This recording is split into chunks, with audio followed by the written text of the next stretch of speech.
Hello everybody.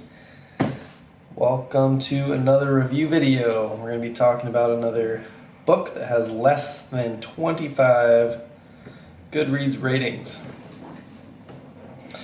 For this book that I read, there are only 7 ratings on Goodreads, so we're staying sub 10, at least for now. There are 0 reviews on this one on Goodreads. And that book is Blood Legacy by Prudence Foster.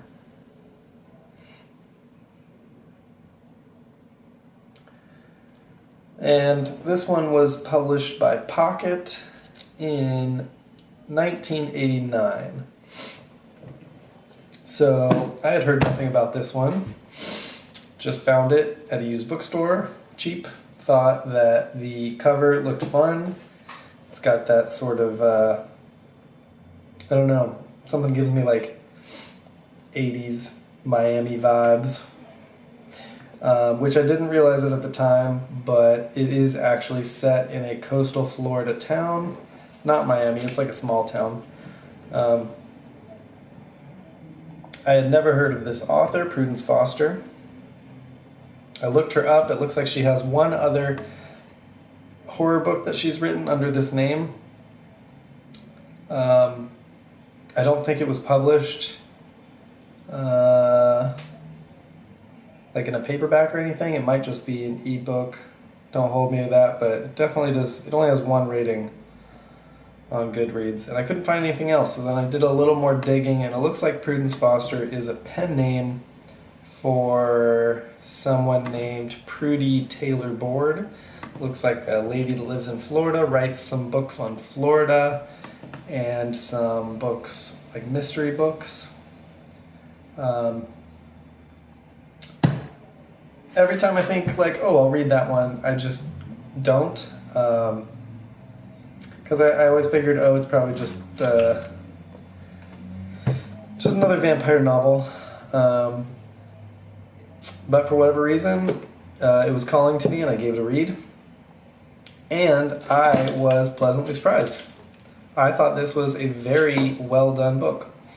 The plot follows this woman named Angelique who lives in a small coastal town in Florida. She runs her own bookshop, just kind of like a quiet book nerd.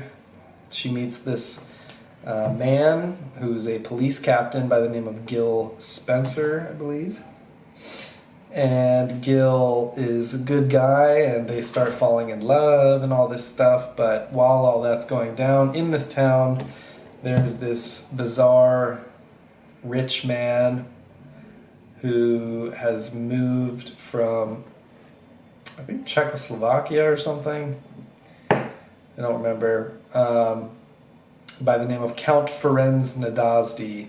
And he is clearly a vampire and doing vampire things throughout the town. Bodies are turning up without blood in them. And his ultimate goal might have something to do with Angelique. There are some ties to real historical things. Yeah. The story itself is fairly, well within the realms of a vampire story that you have heard. All of the common cliches and tropes of vampires are here. All the, usual plot points and all that are here.